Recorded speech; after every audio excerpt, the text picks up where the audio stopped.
I told y'all, and I tried to tell y'all.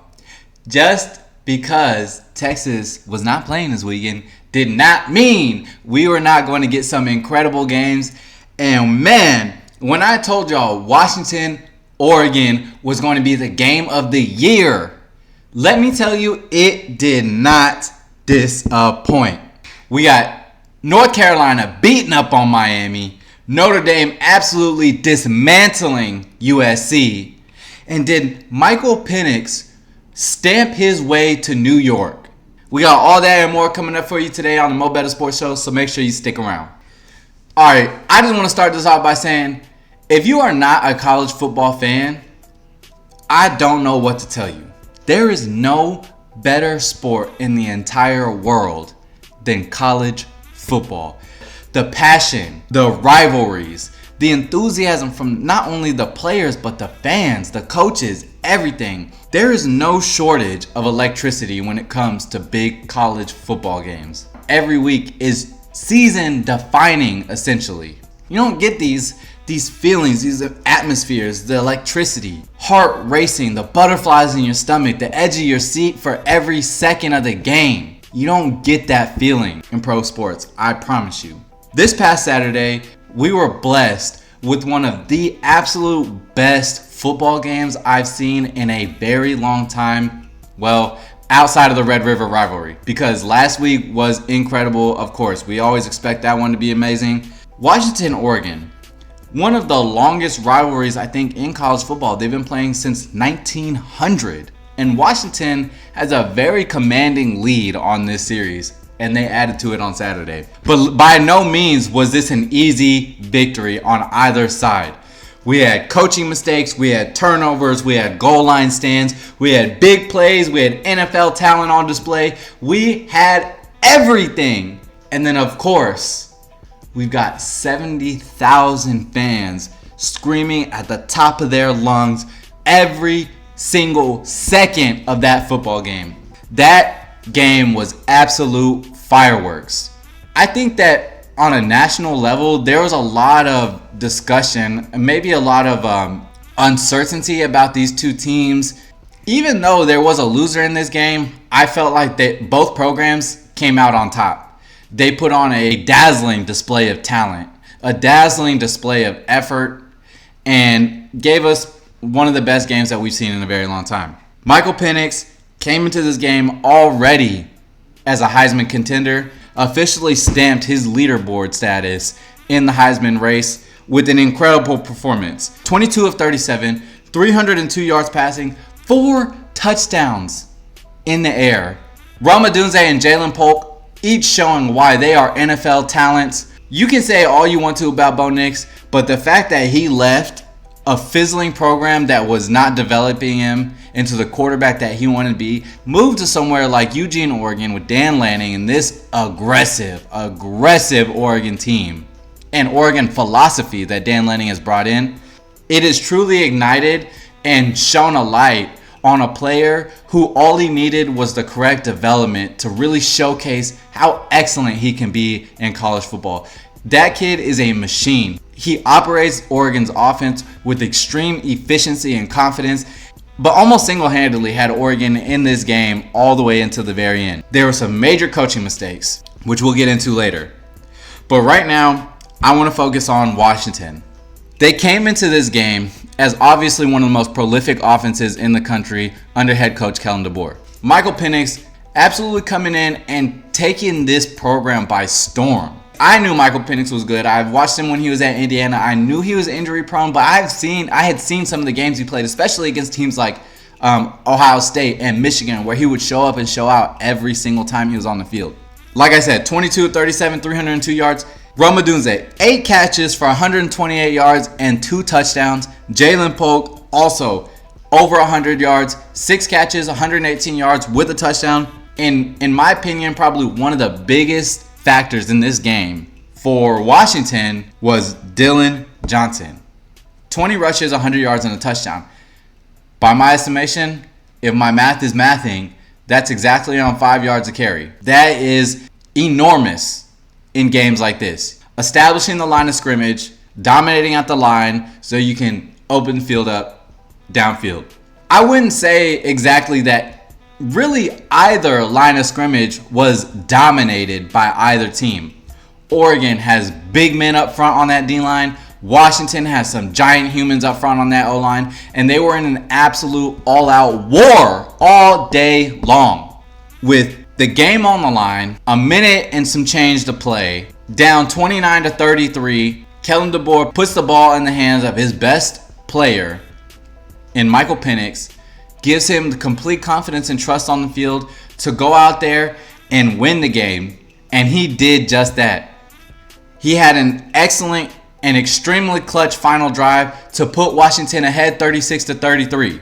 Now, if you remember, and if you watched the episode from last week, I'm going to be completely honest. I chose Oregon in this game. I thought Oregon was going to be the team that actually ended up coming out on top. I thought they had the philosophy and the players and the coaching to get them over the hump. Oregon was going to have one of those classic games where it's going to come down to the very last drive in a close game, and you're going to have to see why Bo Nix is considered to be a Heisman contender.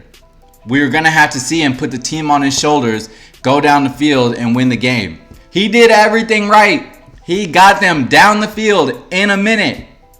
Got them in the field goal range, manageable field goal range. And from 43 yards out, the kicker misses it, and the rest is history. A 43-yard field goal that was lined up right in the middle of the field should have been a relatively routine kick and may have been a routine kick had he had some opportunities to actually kick the football on the field. Outside of the most critical moment in the entire game, of your entire season, in the program's last few years, you're going to put all that pressure on that kicker in that moment when he has not even damn touched the field all game long. Dan Lanning, you have some things to account for. You're 0 for 3 on 4th down in that game. 1 4th down attempt stopped on the goal line. And I'll be fair, to your credit, Oregon had a goal line stand as well.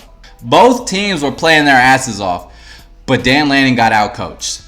I'm okay with the aggressiveness. He's sophisticated, he understands the game, but he is aggressive and he wants to show you that he has confidence that his team is the better team. And you trust your team to go out and get a yard or two. I get that. Steve Sarkisian is the exact same way. The one I don't get, and the one that I had the most problems with, because ultimately this is the one that came back to bite you in the ass, and I told my girlfriend watching this play happen, I said, if they don't get this here, this is going to lose them the game. 4th and goal from the 1-yard line with 3 seconds left in the half. There was no reason. There was no reason for you to go for it on 4th and goal with 3 seconds left in the game. Kick the field goal. That game, I believe at that point, that becomes a 21-22 game going into the half. I know Dan Lanning is going to get a lot of shit for that. I don't completely disagree with his aggressive style. I disagree with the 4th down on to go into the half because that takes points off the board for your team. The problem is that 4th down stop gives the Washington Huskies defense the belief that they can stop you when they need to. It builds belief. It builds momentum going into half. All the momentum and belief you could have had. If you're going to go for it on 4th and 1 from the goal line, why are you going to throw the ball? Why are you going to sprint out and eliminate 50% of the field? Bo Nix is an efficient operator. But to be an efficient operator, he's got to be able to disseminate and discern his matchups. And to do that, you got to give him the whole 53.5 yards. You had to give him sideline to sideline. But in my opinion, the most egregious error is almost like a Pete Carroll in the Super Bowl. You have Bucky Irving, who is running his absolute ass off. That kid ran for 22 carries for 127 yards. He was never going down on first contact. So why don't you give him the ball at the 1-yard line and let him go be an athlete and go make the play? I think you had a problem eliminating Bo Nix's reads, and I think you had a problem not giving the ball to your strongest runner in Bucky Irving.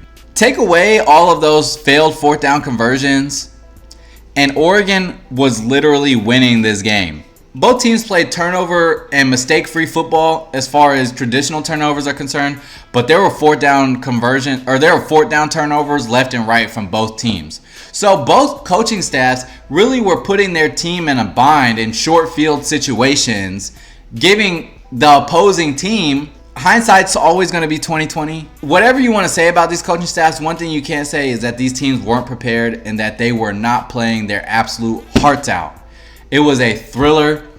It was the best game that I've seen in such a long time. I would say outside of Texas fandom games, best college football game I've seen in a very long time. Kudos to Washington making their stamp as a real threat in the college football playoff race. Oregon, I don't think has done any damage to that reputation. If anything, I came away thinking, dang, we're going to see, much like we'll see Texas and OU in the Big 12 again, we'll probably see Washington and Oregon in the Pac-12 again, and I'm here for it. All right, moving on to one of the games that I think, quite frankly, shocked a lot of people around the country.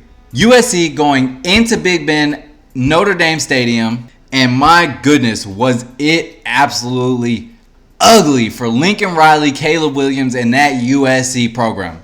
Caleb Williams looked a way that we have not seen him look since he became a starter in college football. Notre Dame's D-line absolutely got after him all night long, and they were forcing turnovers left and right. Caleb Williams had thrown 3 interceptions all season long in 2022. In his route to the Heisman Trophy, he threw 3 picks last night alone. All 3 of his interceptions set Notre Dame up inside of USC's 25-yard line. If not inside of the 5, 2 interceptions were returned to inside the 5-yard line. If you look at the stat line for this game, Sam Hartman, 13 of 20 for 126 yards and 2 touchdowns. Audric Estimate, 22 carries, 95 yards and 2 touchdowns, right? You would think 126 yards passing. Oh, there's no way they won this game. It was probably like a 38-20 blowout. Well, it was a blowout, but not for the team that you anticipated. Notre Dame putting an ass whooping on USC. This is the problem that Lincoln Riley has had since he was at OU. This is probably the problem Lincoln Riley will have as long as he's a coach until he decides that enough is enough. You have to rely so heavily on your offense and on Caleb Williams because your defense is so bad that Caleb Williams is going to make mistakes, right? The ball is in his hands. The offense is in his hands at all times. And he is a supreme athlete. I have no complaints about Caleb Williams being the focal point of the offense, but you have got to be able to help him out. I mean, Zachariah Branch, where were you? Didn't hear his name. All this talk that we'd heard about Zachariah Branch being out last week and he's the reason and he's this and they need him and without Zachariah Branch, the offense is completely different. Yeah, they didn't do shit with Zachariah Branch in that game. They didn't do shit with Mario Williams in that game. Marshawn Lloyd had 46 rushing yards on 8 carries. That offense was rendered almost completely inept. And Caleb Williams looked confused and he struggled. There's no other way to put it. He struggled. Sam Hartman didn't need to throw for 300 yards. Audric Estimate didn't need to run for even over 100. The defense put Notre Dame in position to be successful. And man, Marcus Freeman, he needed this win. After going through the gauntlet for 4 weeks, tearjerker after heart jerker, close game wins, close game losses, you needed a stamp, you needed a profound victory, and he got himself one. Kudos to Notre Dame for getting USC out of the gosh damn college football playoff talk. I was tired of hearing about USC all season long. I literally took one glance at USC's defense and I said, yeah, this team ain't doing nothing. This team ain't doing shit. While Saturday was not necessarily indicative of a bad defense because they were set up in short fields so often, I don't really think that either way it goes. I think that defense is going to get carved up. They just don't have all the athletes they need on that side.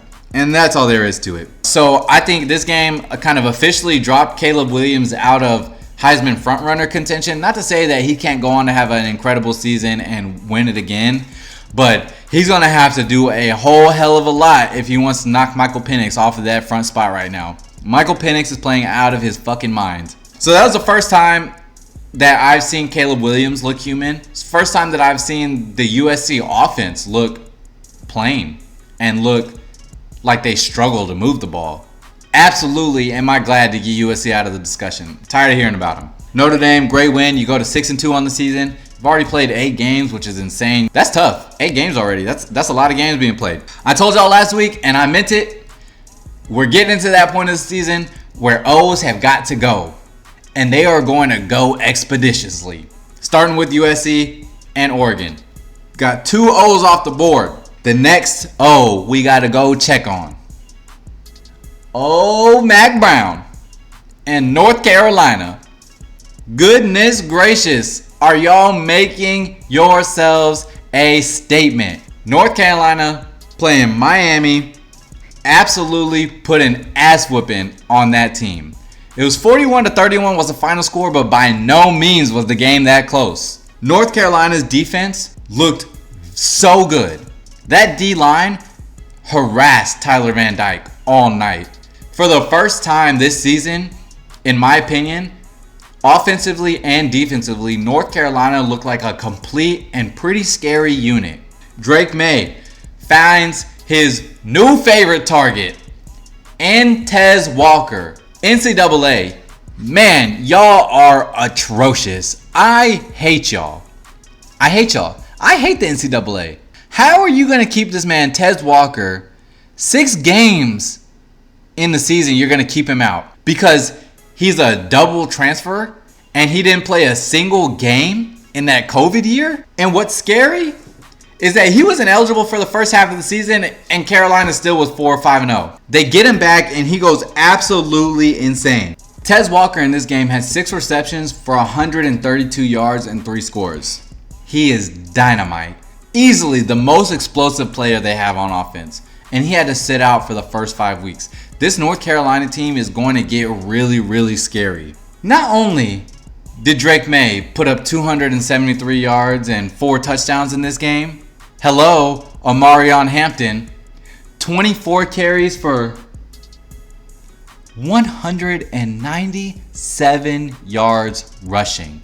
That's tough. That's tough for any defense to stop. Not just Miami, who had one of the better defenses actually in all of college football. I think Miami had one of the top ranked rushing defenses in all of college football. And they got absolutely carved on 24 carries. Omarion Hampton averaged 8 yards a carry. Drake May propelled himself into the top 2 conversation of the Heisman contender category. We learned a lot about this North Carolina team. We learned I think a little bit less about Miami, to be honest. I think Miami is still a really good team. I mean, look, Tyler Van Dyke, 391 yards passing and 4 touchdowns. He threw a couple of picks and, they had some turnovers. Jacoby George had 6 receptions for 125 yards and a touchdown. It's not like Miami necessarily played a terrible game, but North Carolina just played really, really mo better. They just played mo better. And if you play mo better, you're going to get the win. Love to see it. North Carolina moving to 6-0 on the season. 41-31 victory over the Miami Hurricanes. Effectively knocking them out of the top 25 pretty much for good. Also knocking them out of the ACC title contention.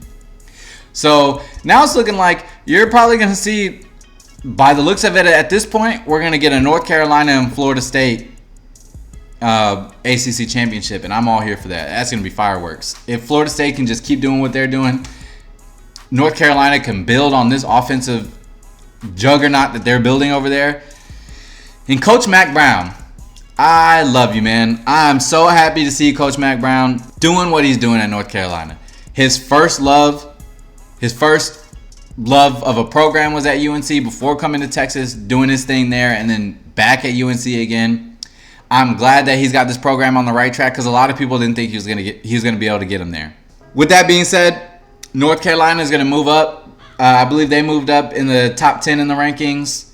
We had some teams really make some statements and show that they are true legitimate contenders for the college football playoff. At this point, I think anyone in the top 10, maybe even in the top 12, has a real shot at playing in the college football playoff at the end of the year. For the last decade, we've just known it was either going to be Alabama or it's going to be Clemson or it's going to be somebody from the SEC in the playoff or in the title game. Finally, for the first time in what feels like over a decade, we have so much parity that we don't know who the hell is going to be in it. We only have our best guess. And every given Saturday, a different outcome and a new surprise is emerging. And I love it. Last thing I'm going to touch on before we get up out of here. We are in week 8 now. We had a wonderful, wonderful, incredible week 7. And I hope that we continue to get weeks like we had the previous and even the week before that. The last 2 weeks of college football have been out of its mind. They've been out of its mind. And I hope that it continues that way. We got Texas going to play Houston this Saturday. We'll get into that game later on in the week. What's today? Today's Tuesday. So probably Wednesday or Thursday, I'll have the video coming out dissecting this Houston team and talking about some of the things, the key points to the game and how Texas can come out victorious this weekend and get back on its winning streak after coming off a very tough L to Oklahoma last week. So much in store. Y'all do not want to miss that episode. Do me a favor. If you haven't already, please subscribe to the channel, hit the thumbs up on this video, and turn those notification bells on so you never miss anything we have coming for you. Because remember, no matter where you look, there's no better place than Mo Better Sports for your latest football takes. I am Antonio, aka Mr. Mo Better, and I'm out. Peace.